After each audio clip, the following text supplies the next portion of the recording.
if my president didn't have this constitution, he would not have put women. He is not a woman's. In him, he has a very masculine. And it is something, because he doesn't understand. It's not his wish. He's from a culture where, yes, that's how they see women. But then when you become a leader and you have girls in your house, then you must have, and I know you have a beautiful girls, Cyrus, you must change and realize they can take over, they can guide you, they can advise you. That is why Kagame is doing so well.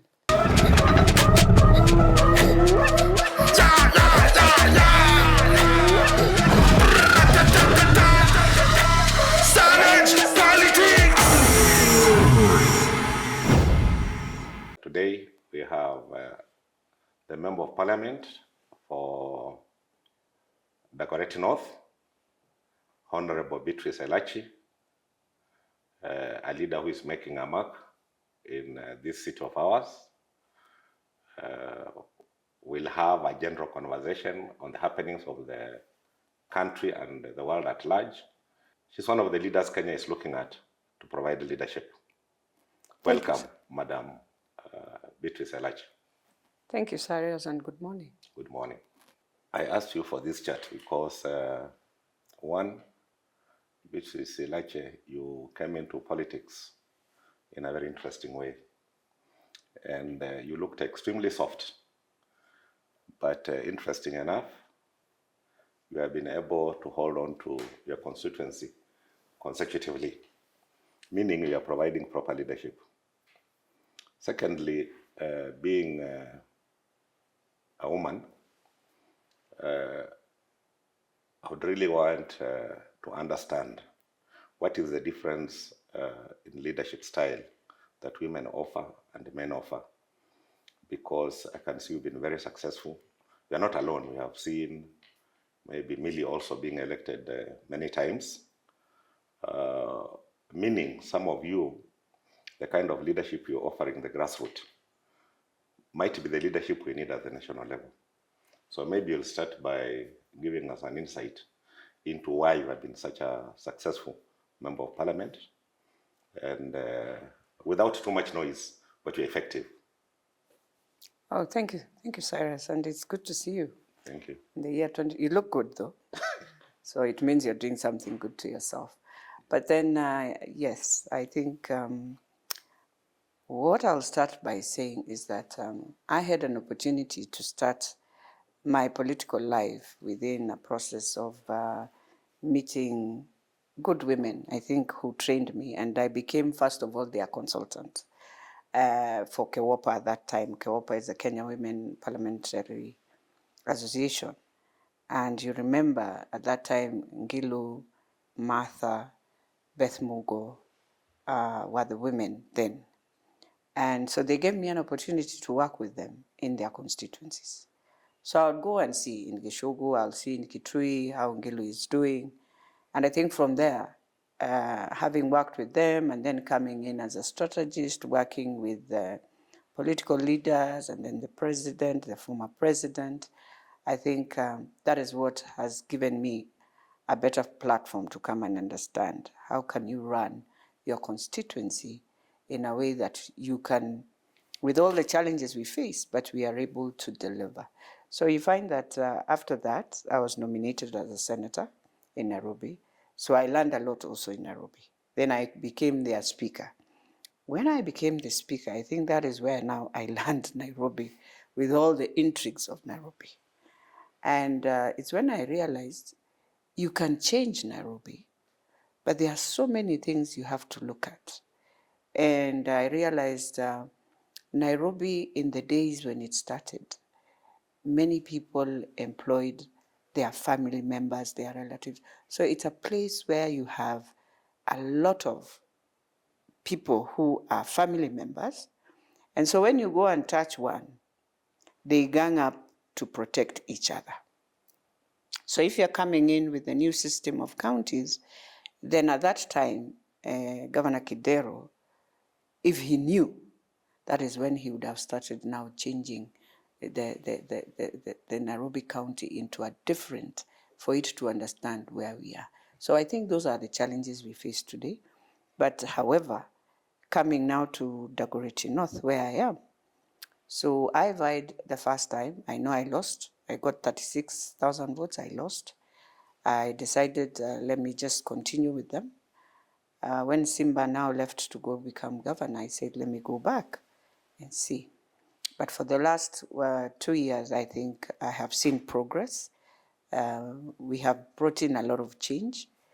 We are really trying to work with young people because you realize in Nairobi, our young people, if we do not think through, we are going to face the challenges we have are better, more challenges. Because these young people, because of being, first of all, I think, helpless. Second, nobody ever pushed young people not to go on a boda before you finish school. So someone just finishes standard 8, they are on a boda, they have started life, they are in drinking, they are in all these manners of things. And so you find most of them today, if you want to help them, the moment you now bring in this thing that is on Kiambu Road, where we normally say you need a good conduct, now that is where they run away. Because all of them have had an issue. You find yourself in the police, you've been taken fingers, so they know, so they fear. So even if you want to transform, many of them have had to go to Kiambu Road, talk to the police. This young man has changed. Can you give him a good conduct for them to move? That is how now we are moving with them. Women leadership. We have had a few women leaders in the country. And it's not easy really to point out and say a certain woman was a leader here and this and that went wrong. Oh yeah.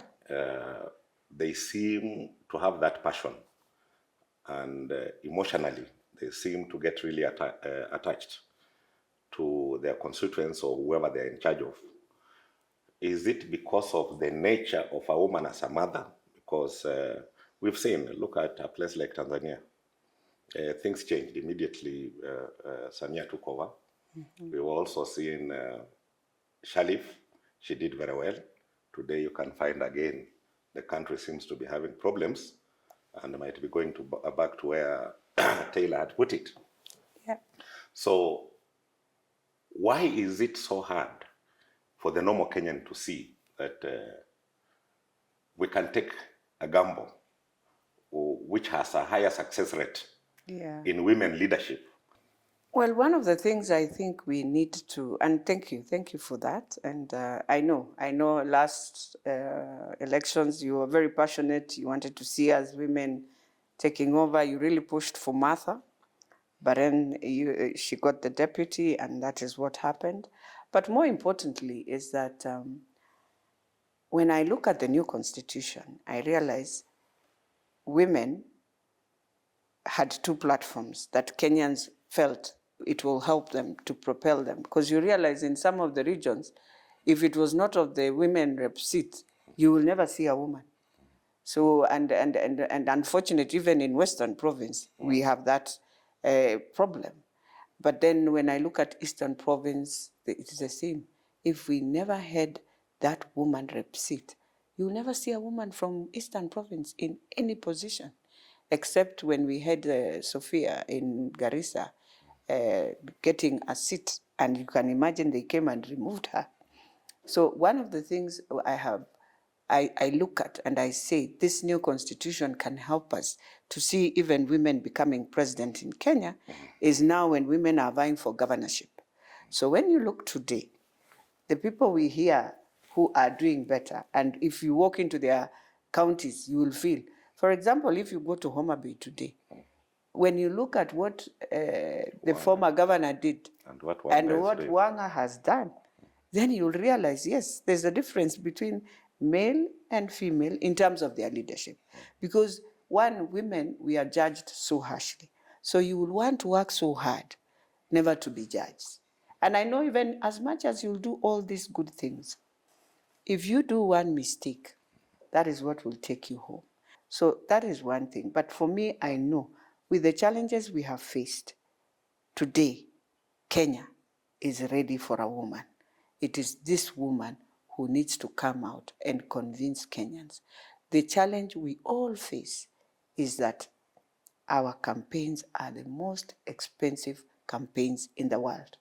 And so you find that that is the only thing every man will use on you, because he will use resources, and the resources that he's using is so, I don't know, billions and billions of shillings. So where will a woman get this? But I want to tell Kenyans, after you have gotten the billions, look at life today.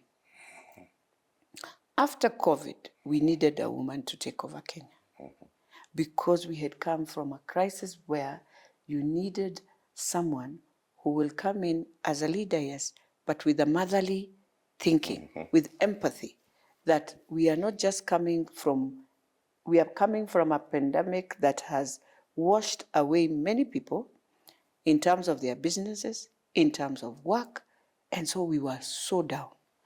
And I believe if a woman took for 5 years after 2020, when we finalized COVID, Kenya today would be different, because that woman would have known, one, we need taxes, yes, but you need incentives to return all SMEs who are women back to business so they can employ a few people. The second thing she would have looked at is education.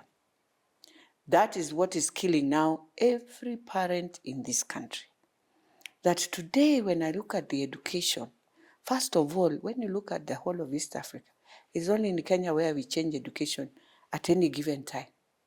When you look at how Tanzania has whole education, they are in the system just the same way Europe does. Europe never changes education systems. They enhance the education system to go with what is happening with the world. But they don't just come in the way we do, and we decide today we have 844, then we come and remove 844, now we are in CBC. Then in between we are telling parents, you are in CBC, but you can go in Form 1. I think it is the most ridiculous thing this government has ever done to us, that you cannot come in, first of all, as a new government. You know there was COVID, you know there was no resources, you know very well Kenyans have no resources at all. And then you come in and say, you are giving us, first of all, you start with the university. You say you are changing so that those who are more poorer can get help and all that. But the system you used to change is so difficult that that poor person cannot even try to access that help you're talking about. Because that poor person does not have a laptop, does not have a smartphone. The parent has a phone, yes, but it's not a smartphone to go online.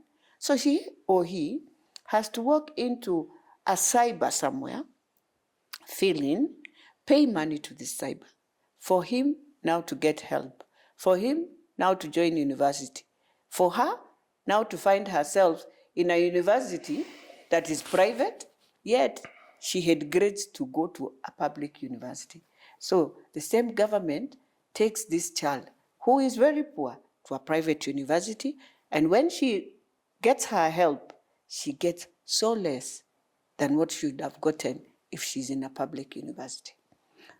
The school calls you and says, we cannot take the money for the uniform, but you see, you have decided, if I give this parent this money, you know very well, with the challenges she's facing, she's gonna slash, maybe she had not paid rent. So she'll pay some rent first. Yeah, because she knows. So now if I take all this for uniform and my house is being closed, where am I sleeping?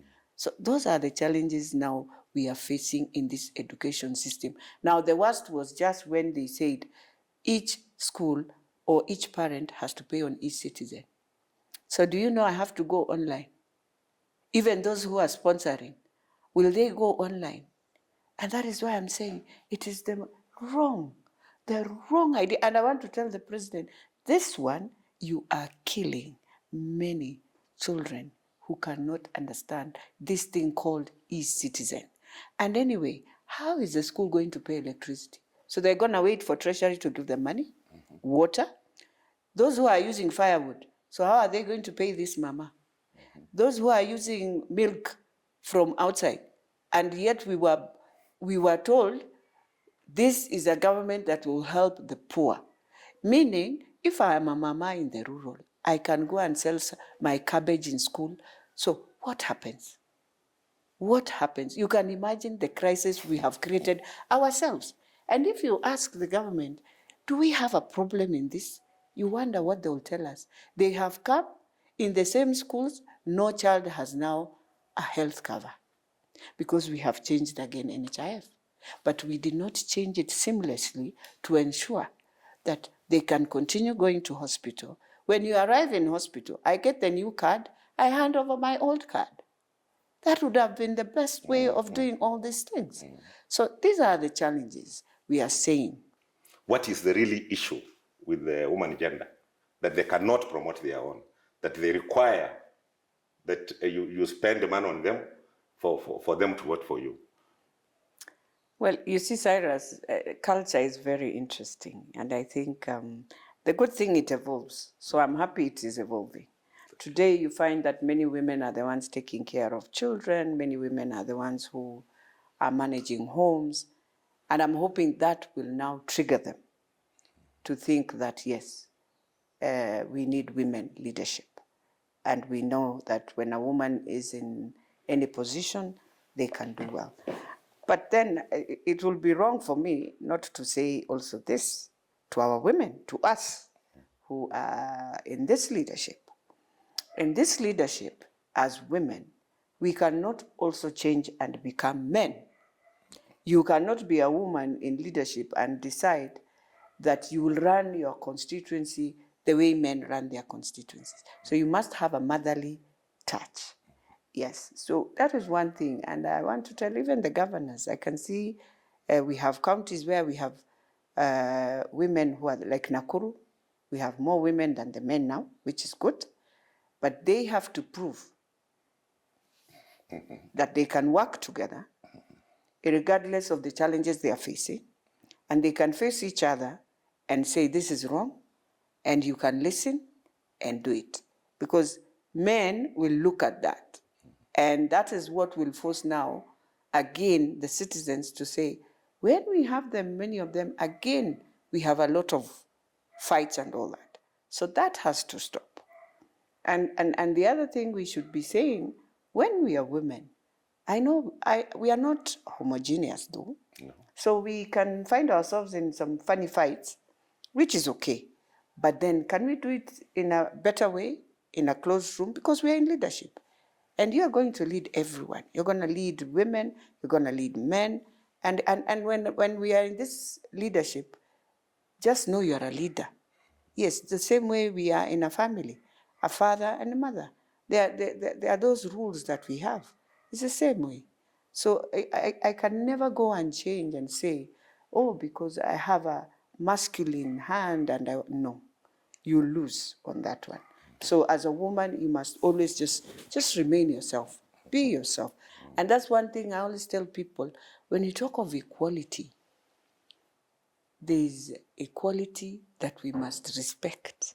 That's how God brought in that. So we cannot fight and become better equality, I don't know. But when I talk of equity, now that is where I face my colleague who is a male, and I'll say, in terms of equity, we are the same.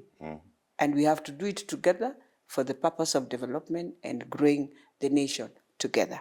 And that is one thing right now we are lacking even in this government. I am sorry to say to my president, who I respect, and I have told him many times, and I won't shy to tell him even today, that you have a very, very kind woman in your house who understands everything. Now, when you come out and you realize that you will put women in leadership, yes, but it is just because the Constitution says. If my president didn't have this Constitution, he would not have put women. He is not a woman's. In him, he has a very masculine. And it is something, because he doesn't understand. It's not his wish. He's from a culture where, yes, that's how they see women. But then when you become a leader and you have girls in your house, then you must have, and I know you have a beautiful girls, Cyrus, you must change and realize they can take over, they can guide you, they can advise you. That is why Kagame is doing so well, because he listens to that voice. And that voice will tell you, here is not good. But I'm sorry to say, I know my president is not a type of a guy. He will just tell you, hiyo wachana nayo, hiyo Elachi wachana nayo. And that's what he will tell the rest. So I have said, I have never seen him calling a meeting, not for his party, but for women of Kenya, have a conversation with the women of Kenya. They will tell you, today they are the ones who are managing most of these homes. They will tell him exactly where the country is hurting, what we need to do, and how we need to do it. They will tell him. And anyway, he got the position because of women. I remember in his party, women are the ones who fought for him to become president. So he has to also respect that. In your view, if Kenya in 2027 or maybe after the 10 years planned, and I'm one of the advocates of having a Kenyan woman president, the 10 years, Uhuru's 10 years, and maybe another 10 years or 5 years of William Ruto, that doesn't follow that vision. If we had an opportunity, after Kibaki we had a woman president, in your view, would you have achieved our 2030 vision compared to the males that we always vote for? And every one of them wants to look a great man by coming up with things that are not thought through, by coming up with things that have no vision, that no experts have sat down to think about it, things that have not been thought through thoroughly. If we had a woman president, would Kenya be where it is? And why don't we as Kenyans decide, let us give a woman a chance today? Well, yes, if the time Kibaki was living, we got a woman, I think today would be the leading country. Because one of the things when you look at Kenya, Kenya is the, I'll call it the US of Africa. And why will I say that? It's because anyone who walks in to Kenya, you will walk in, you will do anything the way you can, as long as it's something that is coming to build yourself. You find that many people who come in, they build themselves better than even Kenyans themselves. And yes, as you said, the gold we have is the human resource of Kenya. And you imagine, in every country a Kenyan has gone, there is some impact he has done. You see, we talk about Rwanda, and we forget Kenyans are the ones who went to Rwanda, because Rwanda are our brothers and sisters, and built Rwanda to what it is today. That all their civil servants in the beginning used to come here at KIE to be trained on how to be civil servants. So it means you get a Kenyan in London who is the CEO now of the transport system. It functions in London. So this Kenya, what is ailing Kenya, even before we get to know who can become a woman president, is corruption. That greed, that culture that has inculcated in us, that in everything we do, you must ask for something, you must charge something, what is in it for me? And the worst came, and I'm sorry to say, when Uhuru came in. That culture came back. Kibaki had really tried making sure. And how did he do it? Kibaki made sure in government tenders, a young person, that was the first time I also did business in government. You walk in, you get a tender, nobody wants to know who you are. You will tender, finish. If you win, you win. You get the tender, you are paid your money, you go. Kibaki never at State House was bothered. There's a tender of 1 billion, there's a tender of 10 billion. It was none of his business. He followed through, he gave respect to his ministers, and they did whatever they did. So if you find yourself in a problem during his time, that is why they were finding themselves into their own problems. Come to my Uhuru. He returned the culture, I'm sorry to say, that was there during Moi's time. And people now started again getting to know who is who. How can I know this minister? How can I know this? How will I do this?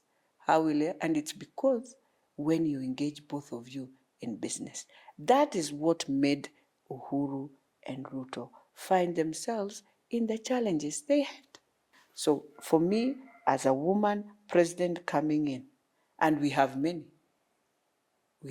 who can come in. Right now we have many, all of us are in leadership.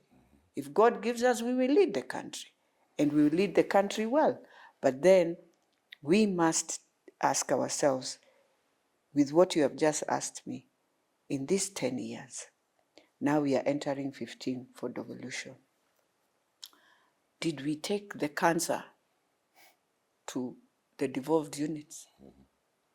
Because if we did not take that cancer there, those ones would have been now the states the way we have states in the US. You realize they just run themselves. The national government comes in, but as you say also, we need to caution the national government. You cannot usurp back power to the top. It will kill.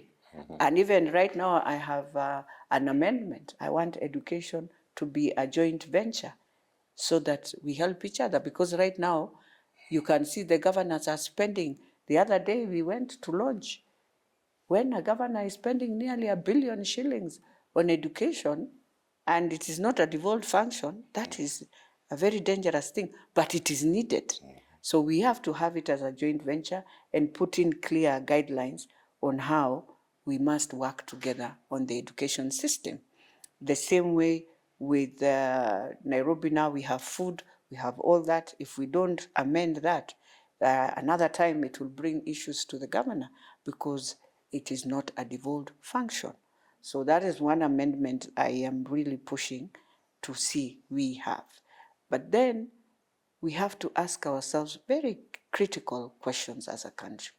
That in all this to happen, even when the government is saying we pay the money on one platform and all that, but if we do not stop corruption, it is the same. In fact, now you create more corruption because this money that is going at one place and nobody now is able to question. You know, when it was in these other institutions, you reduce the risk and you can question those institutions if they are not performing. But now the institutions will decide not to perform and they'll say because the money has gone to the treasury, we have not received the money. So people will start using that as an excuse. So even as we go on, even as us women would wish to be on the ballot in 2027, as the first woman president is vying, for us women in this country, and I want to tell the women, then we must change. We should stop thinking we have the numbers and we must focus and decide. Even if you cannot do a party, because we are not allowed to do parties for women, but the vote can be for women. So women must be the ones to be aggressive to ensure, go vote for a woman, so that we are the ones who have given birth. We are the ones with the children. When they are doing wrong, they are our children, because the men will say, that is your child. When they are doing good, they are for the men. So can women of this country, for the first time, start thinking, is it possible to just put our vote on a woman? I hope the youth and the women of this country are listening to what you are saying. But to digress a bit, I'm hoping and I'm very, very hopeful that women will come up much more strongly. Yes. And claim their position in this country given their population. And given that they are much more reliable. Just as I said earlier, I don't really have any empirical figures to say men are not really trustworthy, but we have experienced it. That women are more trustworthy. Nobody has done that research. I can't say I'm talking it from a background of something that is really concrete. But you can see it and you can feel it. I want to agree with you. So I want to tell them, African men, men. Allow me to use that, not in a bad way. That. So you've had this continent for the many years you've had. But then you have just taken as the same route. You are in war, you are in everything. Africa, war. There's nothing good. So why can't the women come in? We see whether we can find something good. That I agree with you that Something better. we need more women leadership. Yeah. But there is something I'm really trying to point out here. Yes, I know you're saying you want us to stay in Africa, but the men have made Africa so difficult. That is why you see your sons in the seas. They just find themselves moving to Europe. And by the way, it is natural when people are in challenges, they will fight to find themselves in a better thing. If we would, today, everyone wants to go back to Rwanda. Why? Because systems work. It looks like Europe, I don't know. So why, if Rwanda can do it, why cannot any other nation do the same? The moment we do it and make it the Rwandan way, where you can wake up, your son can wake up without being questioned, get into a company, start a company, no question, pay his taxes the way it is, it will be. You'll never see anyone. In fact, people go not because they would wish, especially when you live in Kenya. The moment you go out there, you realize, because of terrible leadership. Yes, that I agree. You realize Kenya is just better to stay at home. But I agree. You have a weekend because of the you're terrible. not doing 19 hours. I agree with you because it's the terrible leadership we have had since independence. Yes. When Patrice Lumumba was setting up a clear platform for DRC, they killed him. They killed him. Who killed him? The same, you see, one of the things we have to... It was not the Chinese. No. It was not the Russians. No. It was not the Indians. No. Who killed him? It is the same... the West. Yeah. It is the same people. I've always said... And influenced him with the affluence of their lifestyle so that he never cared about what happens to DRC. He only cared about looting the resources of DRC to go and live that affluent life in the US or mainly in France. But now, you see, this is why I really want you to get what I'm trying to drive at. Okay. Why can't we as Africans have our own identity? And that at this level with the education we have now, we still believe the person who is plotting from morning up to evening on how to come to Africa and steal African resources, that is the person who is going to be a solution to us. I believe in women leadership because I believe a woman will look at the natural resources. Africa has over 60% of the world's natural resource. Why would anybody from Africa, when your population against the world is such a small one, be moving out of Africa to go to Europe for employment, to go to Europe to look for the best wines? Look at that mentality that these people put in our head, that to live well, you must be Natai. To live well, you must be the one tossing some strange champagne. Yet, at home. Yes. At home, in the village. Yes, you have changa. There is changa, and you live a life that you cannot understand.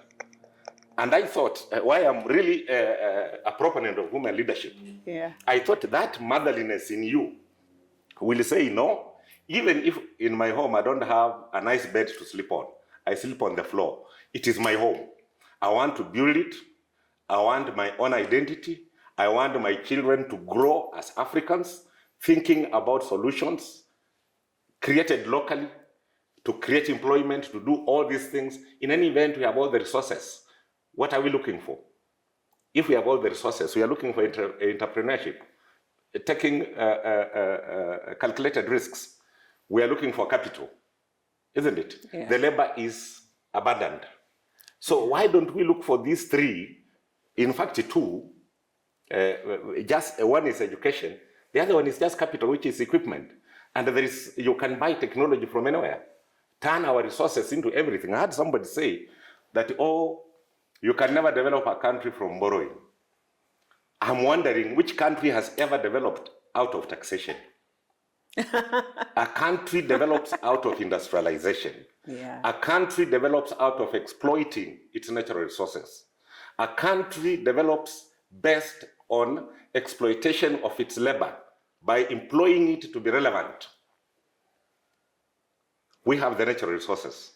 And I believe a woman leader will say, as an African, I want to have my African identity. I don't want to ape the West. No.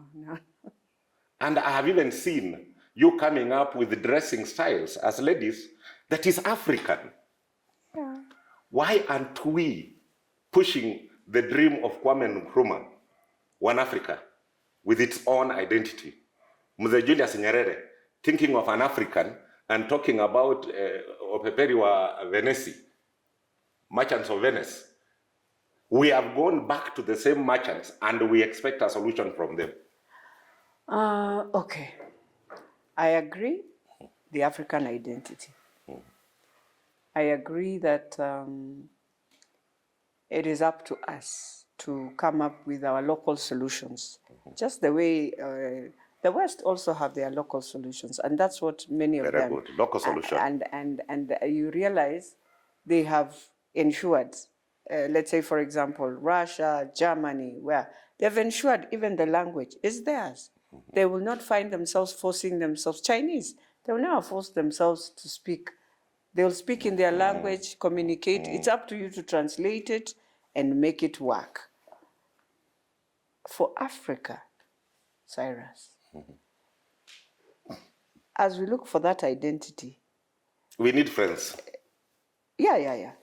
But as you look for that identity, just remember, because of how we have evolved in the generations that are here now, we decided to completely ourselves get into the hook of the same colonizer, because we have ensured our children have gone, they have learned within their system, they have learned their culture. For me, what I will be requesting us and our children is that now you have learned, now come back home and make it local for your people, because you have learned.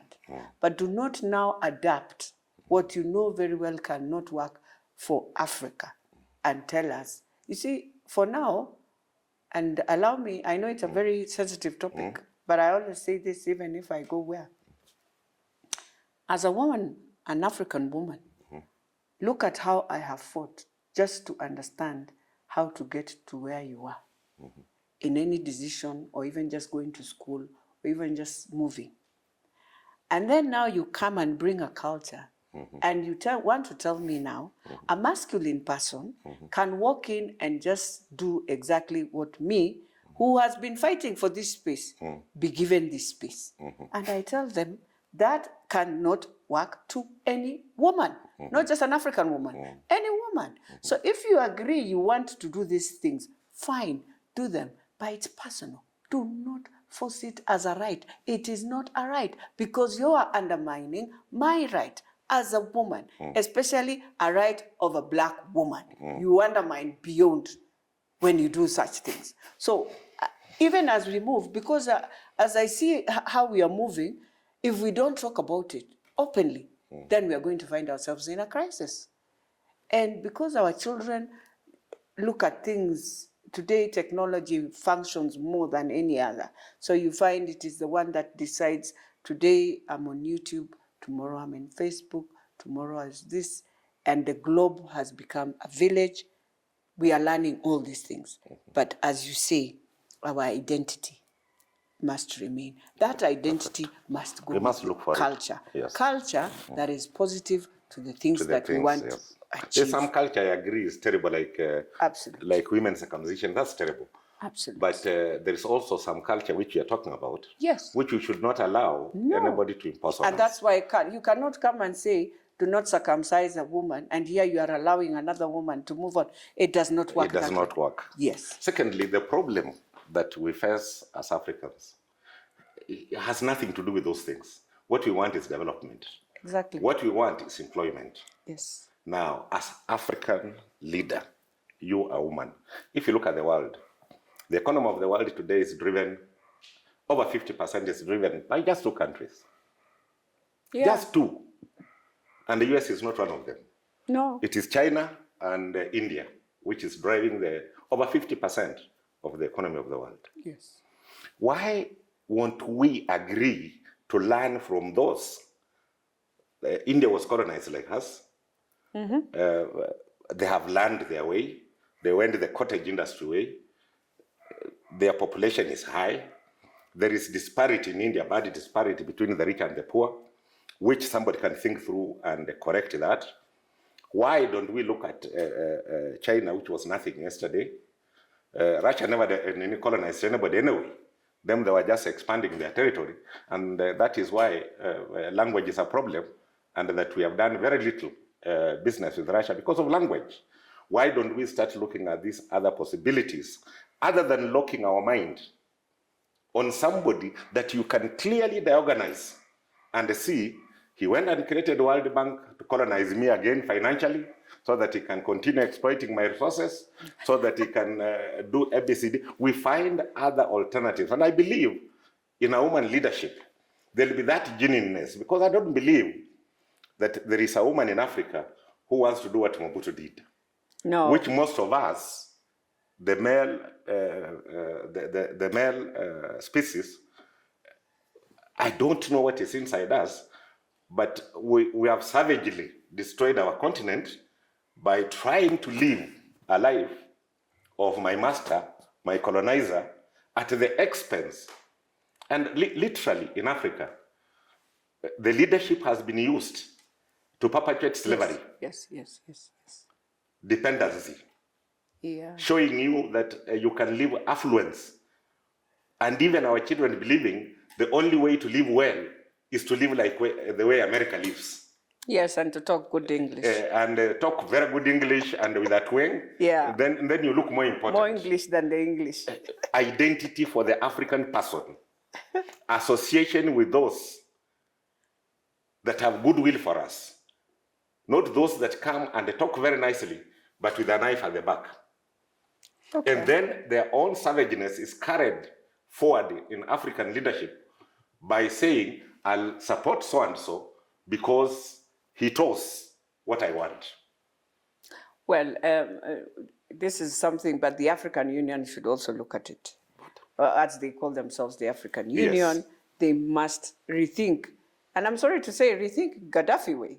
You know, yeah. As much as people will say this, but at the time, when I was young, when I went to Libya, I was very shocked then that you would walk into Libya, all young people were given an opportunity, employed. When you finish campus, you're given a house, you're told what to do. There was no tax.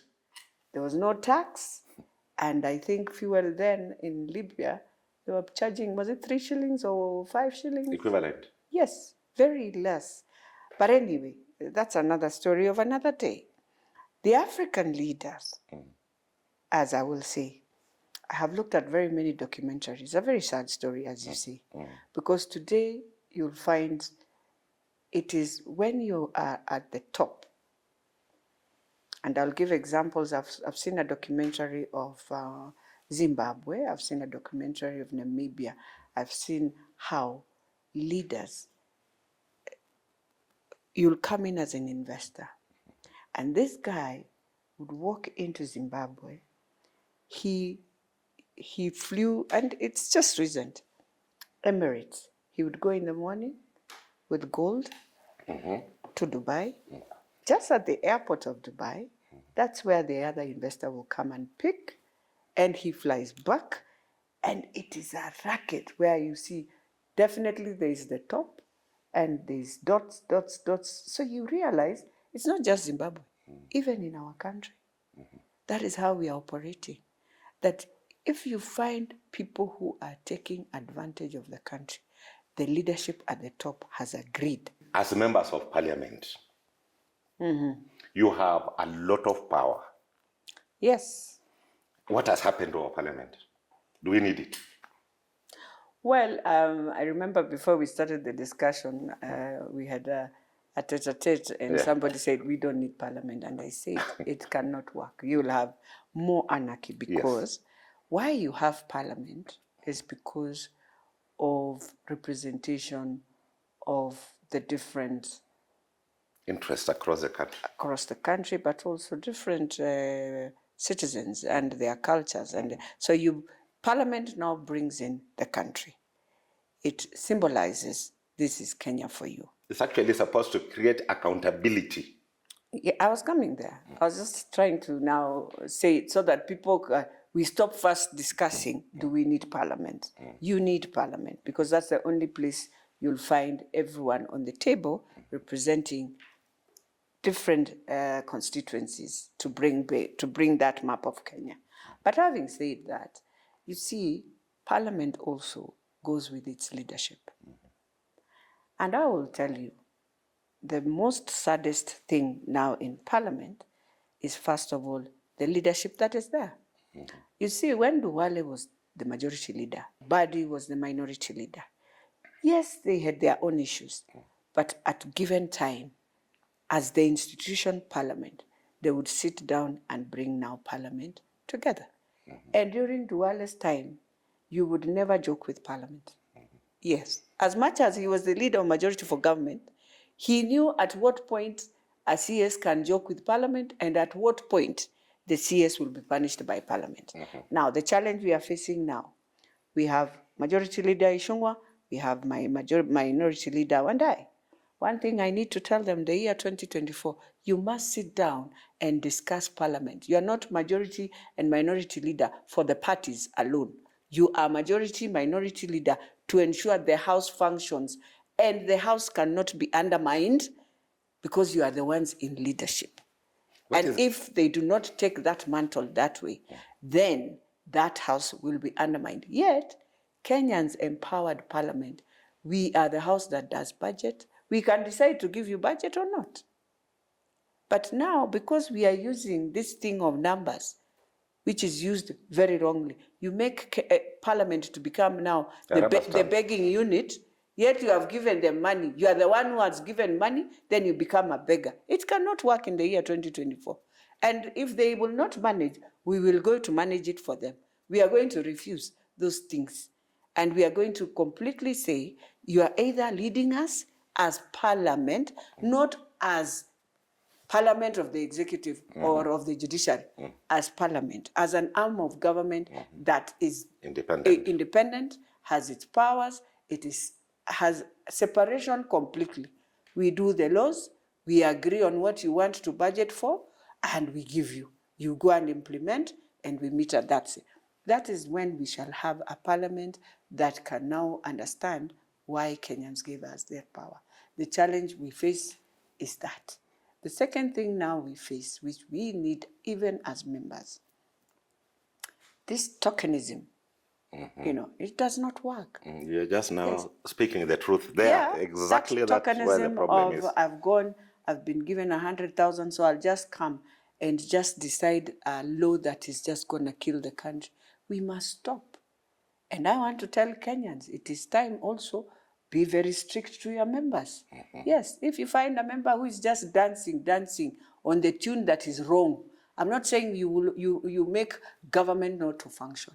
We are there to ensure it functions, but functions in the right way. And so, if Kenyans decide, you as a member, you have gone and you have done wrong, they should deal with you in your constituents. That way, we will find ourselves coming back into senses and saying, I am supposed to be in Parliament and stand for the people, but also stand for what is right for the country. I always say that. You are the spokesperson of the common Kenyan. A lot has happened in the judiciary. Judiciary has been under onslaught. I remember some time back, even when we had the old constitution, Orengo would file a motion of censure against the leadership of the country because certain things are going wrong. Is it that the members of Parliament we have today, they can't see the problem with the onslaught on the judiciary? They can't see the problem of taxation? They can't see all these problems that have turned a Kenyan into a foreigner in his own land?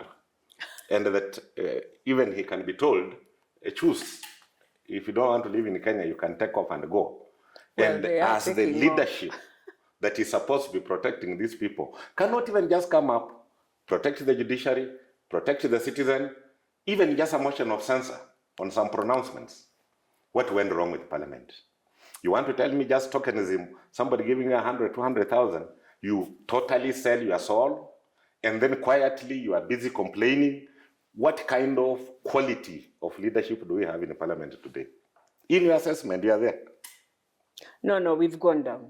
In terms of our leadership, I think we've just killed ourselves. I always say that even in Parliament. Yeah. But then the most important thing I would say is, for me, if I must, the three arms of government must work, each to do their work. But remember, we are not working for ourselves.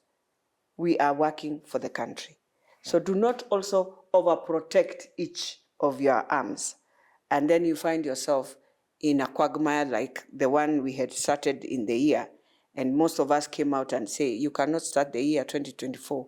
The executive with the judiciary fighting does not help Kenya at any given point. But also I want to tell to our judiciary, this is what I will say. You see, you also need to look for the good of the country, which I am happy on what they are doing on housing. I've always said that policy is not a bad policy. It is the way we are implementing it is where the problem is. Because if you had given private sector land and then you tell them, do the houses. You started affordable housing long before we even thought there would be something called affordable housing. At that time, you get land, you build. Then government comes and takes over and puts a rate that this is how you'll buy these houses. Who would have refused? Nobody.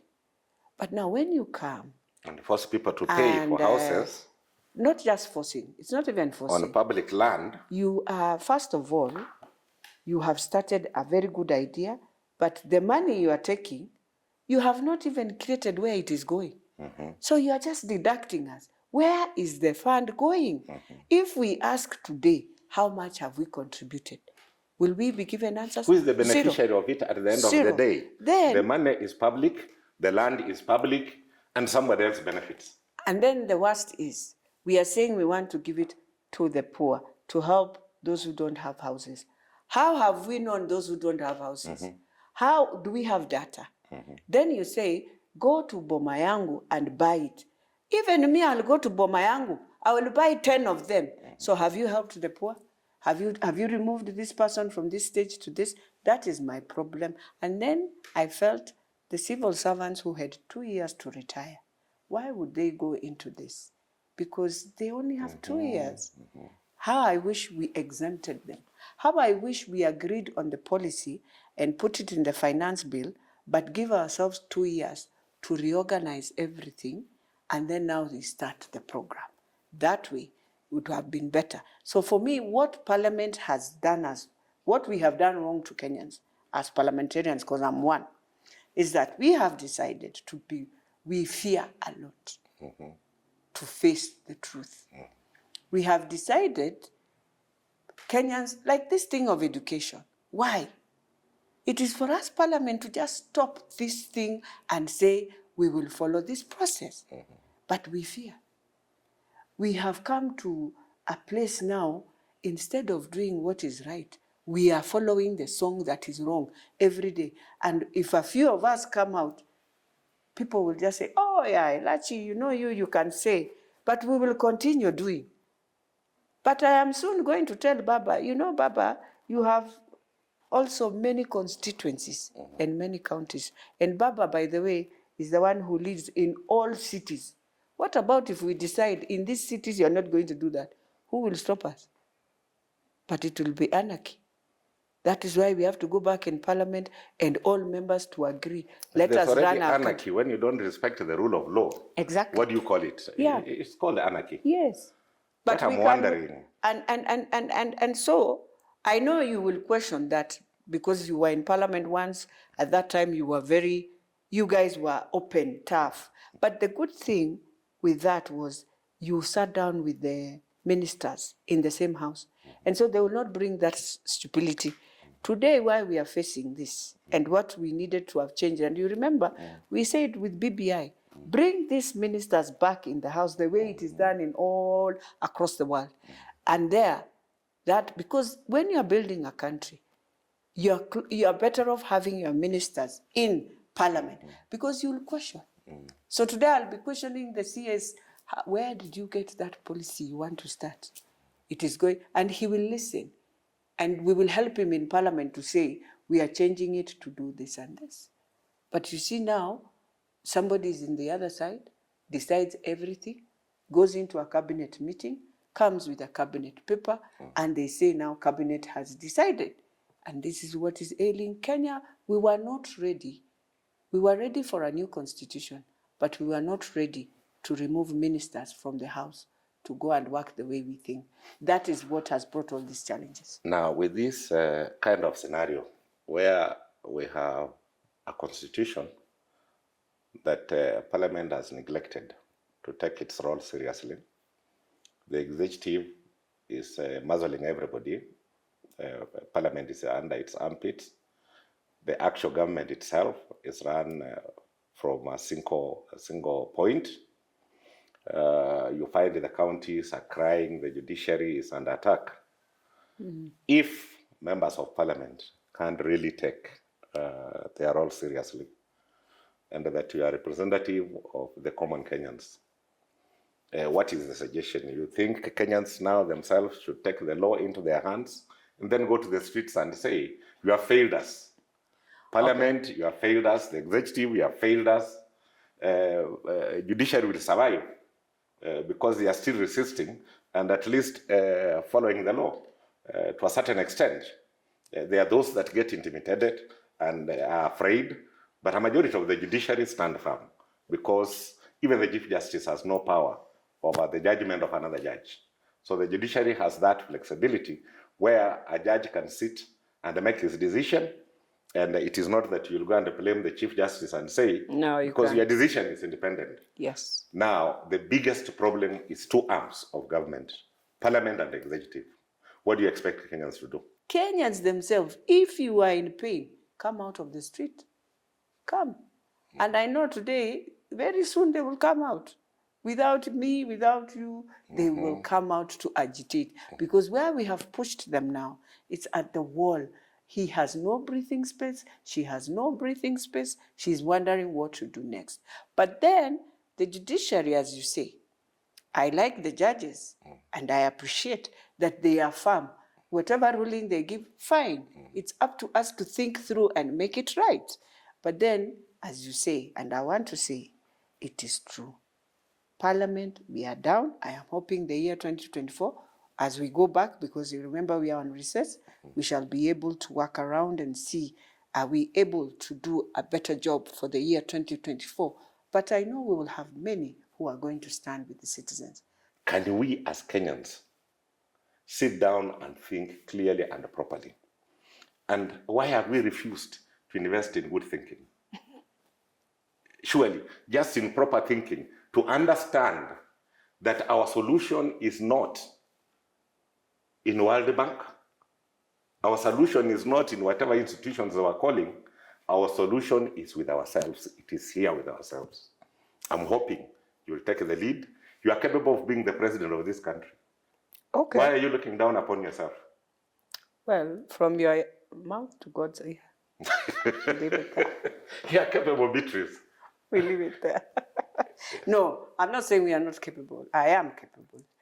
But then everything has a plan, Silas. And as I finalize, let me just say this. You have given us a challenge. I am hoping as Parliament, we will pick this challenge. And there are many things. For me, the judiciary, as you say, if we can just work each arm and agree that we are working for the benefit of a Kenyan, I think we can work.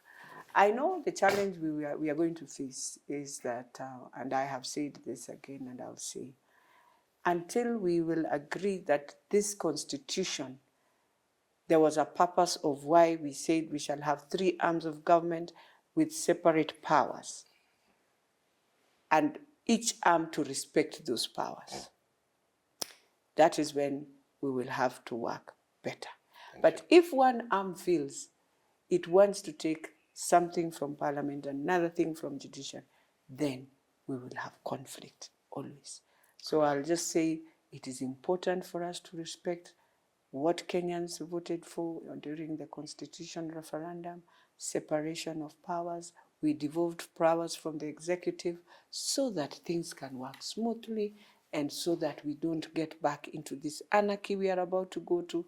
But we are saying in the year 2024, being a very tough year, we are hoping, and I am hoping, all members of parliament, we shall now take our role seriously and also work the way the judiciary is working.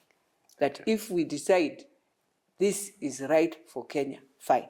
If it is wrong, we take it back, tell the executive, amend it and make it right for Kenyans. Thank you. Then we shall work. I think thank you so much. I'm grateful. Thank you, sir. And I want to wish you all the best. Some of us are looking at the rest of you. Okay. We are there also. We are seeing who do we partner with. Yes. To shape an African mind, to create wealth for Africa, to stop dependency, and depending on the wrong people, both at the lower level of leadership, at the national level of leadership, and friendship internationally.